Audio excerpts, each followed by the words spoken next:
Smugglings, what is happening? This is going to be the review for Last of Us Season 2, Episode 3. So, in Episode 3, we begin with the aftermath of Episode 2 with the big battle with the infected in Jackson County. And we see Tommy in the mortuary, and he's looking at the corpse of Joel, his brother that has just died at the hands of the wolves that we saw in Episode 2.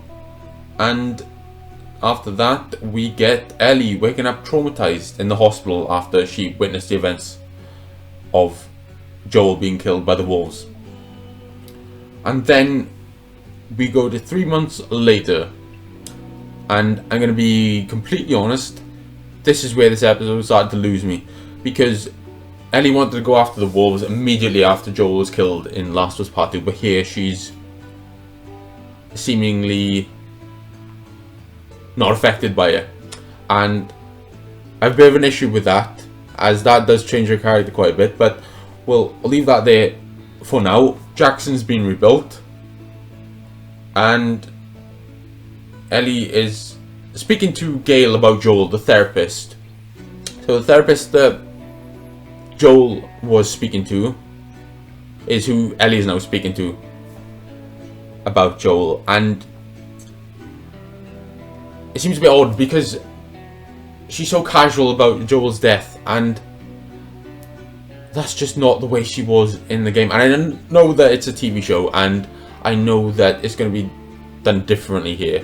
And I don't want to be too negative about the show, because I think this is a great show, quite honestly. I just think this episode was one of the weakest ones I've seen.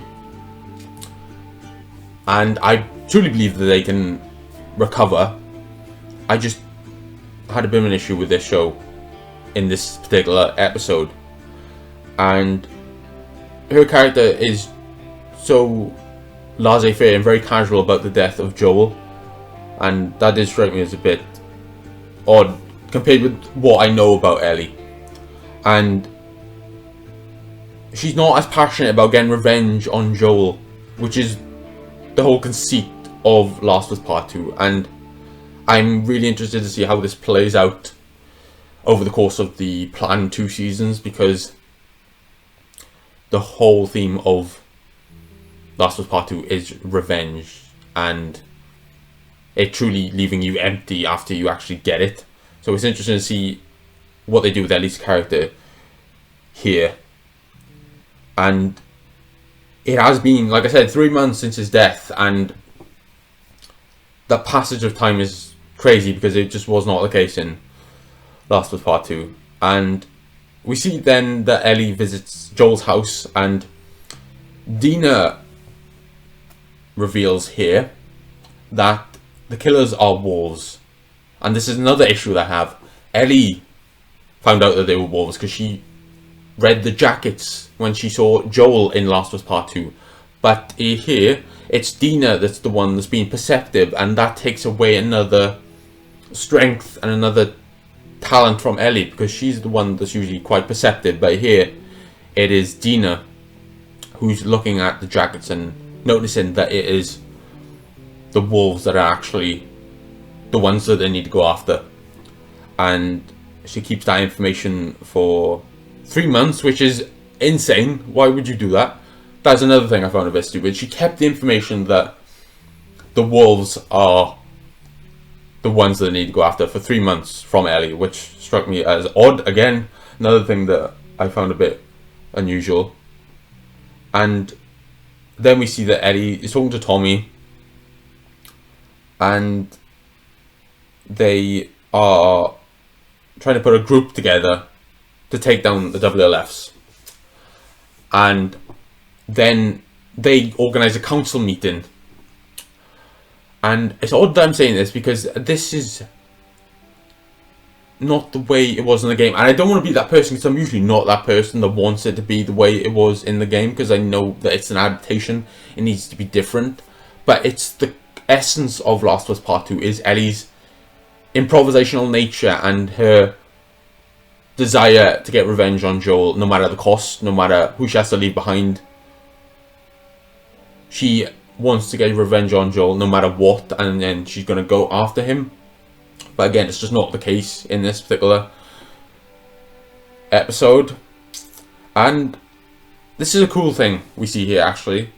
I want to bring some positivity to this episode, because I love the show. I just thought this episode wasn't great. But we see the Seraphites, and this is quite interesting because we see the Seraphites moving in a group, and we're seeing them do what they do in the game. They're whistling, they got the jackets on, they got the scars across their face, and then they're sort of with their families. We see them with all the people that they love, and it's supposed to make us feel sympathetic for them, which I do understand. That is totally understandable.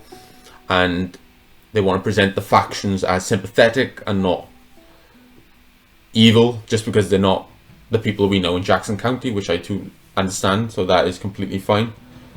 And again, Ellie is waiting for the meeting to happen in Jackson, and something she never would have done in the game. She's not going to wait for a goddamn meeting to decide what needs to be done about Joel. She would have been halfway to Seattle by now, and that is the case with that. And another good thing about this episode, we get Seth here. I like this actor that plays Seth. He's been in quite a few things. I remember him from the Stephen King adaptation, Thinner. I always remember him from that. That's a terrible movie, but he's quite good in it. But Seth here is standing up for Ellie, and he's trying to make amends, and he's supporting her right to go after Joel with the group, the resources, and he thinks it's a good allocation of resources. Everyone else does not. Everyone else disagrees with that, and they decide not to move forward with the group to go towards Seattle. So that is the case with that. And then we get Tommy talking to Gail, and another odd conversation here, the way they're talking about Ellie. So they talk about Ellie in this conversation between Tommy and Gail, and then Gail says that Ellie is a chip off the old block and she's exactly like Joel and there's no saving her. What is that about? Why would you say that Ellie has nothing that can be saved about it? I didn't understand this at this point, because this is not the same Ellie that's in the game. This is not evil, vengeful Ellie at the minute, and it's a little bit too obvious and foreboding for what actually happens. And I found that a little bit odd, the way they're talking about Ellie, because Gail is basically saying there's no saving Ellie. She's just like Joel. She's going to end up the same way. But how could you know that at this point? Ellie hasn't done anything wrong at this point. She's not done anything wrong. She's just like everyone else in Jackson County. They've all gone through traumatic events. She's not unique in this instance. The only thing that's unique about her is that she's immune to a virus. And that is the only case with that. Everyone has family that have done horrible things to save them. Everyone in that camp, in the games at least, has done something wrong in the past.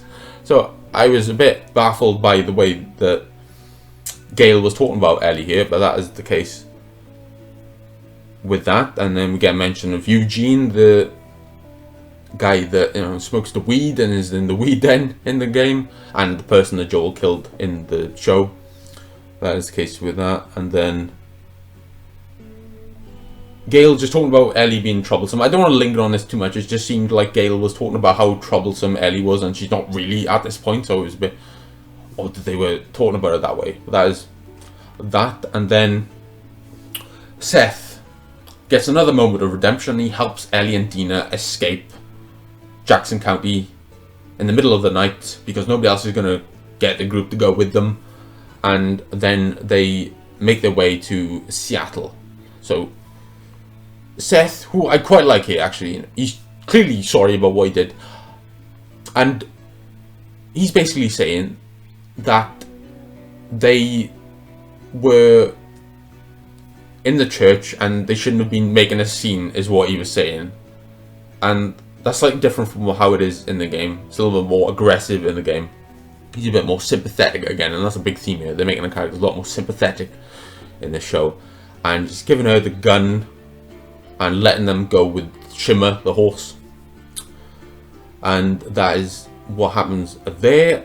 And then they escape. They are on their way to Seattle. But Ellie visits Joel's grave first and drops coffee beans, which was nice touch. I like this little touch. It was a nice little moment that was. So I thought that was really good. And they go on the journey to Seattle, and then in that particular instance, they are too happy. I think Ellie and Dina are a bit too happy in this point, because they're going to kill people. They're going to kill the wolves, and they're playing these little games with each other, which I do understand to an extent, because they obviously have to keep their spirits up, but it's not who I see Dina as in this show. She didn't seem like someone that would go off to kill another human being. She obviously kills a lot of the infected, as we see in the supermarket. She's clearly comfortable doing that, but I didn't see her as someone that would go on a journey to kill someone like that, especially with what we know about Dina, if you've played the game. So that is that. And then they stumble upon the dead Seraphites on their way to Seattle, and it seems like they're positioning events differently compared to how they are in the game, which I'm completely fine with. That is completely fine. So they stumble upon them first, and in the game it's much later that they're seeing the Seraphites there, and we see then that the army of wolves are moving through Seattle, and that's another thing I wasn't a massive fan of, the fact that they got a massive army of wolves just moving through Seattle. In the game they were distributed quite sparingly. They weren't all in one place. It seems a bit idiotic to have all of your soldiers in one metropolitan area, because they can clearly be killed quite easily. So that was a bit odd, and that's not obviously their home base, because their home base is with Isaac, so it seems a bit odd that they're all here. But I'll have to see the next episode to see what actually happens there. And then we get another positive. We get an epic ending theme for The Last of Us. So an epic sort of electric guitar version of The Last of Us theme, which was really cool. Love that. So that was really cool to see. And that's the end of the episode. I'm sorry about this one, guys. I was a bit negative on this one. Wasn't a massive fan of this episode, and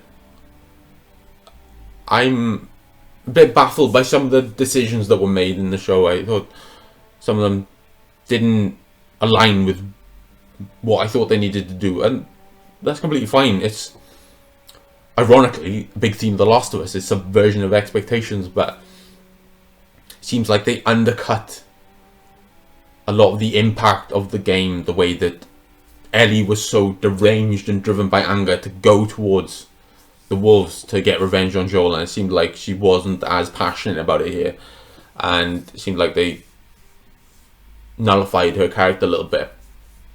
But that is episode 3, and I'm sure episode 4 will be better. I'm sure the new episodes will be better. I just wasn't a massive fan of this particular episode, but I obviously still love Last of Us. I think this is still one of the best shows on TV. Every single show has a weak episode. I just thought this was a weak episode, personally. But that is that, guys. What did you think of the episode? Let me know below what you thought of it. And I really appreciate you watching, Smugglings. I'm going to keep doing these episode by episode reviews, which will drop every Monday. So please look forward to that. I really appreciate it, Smugglings. You guys take care, and I will see you soon.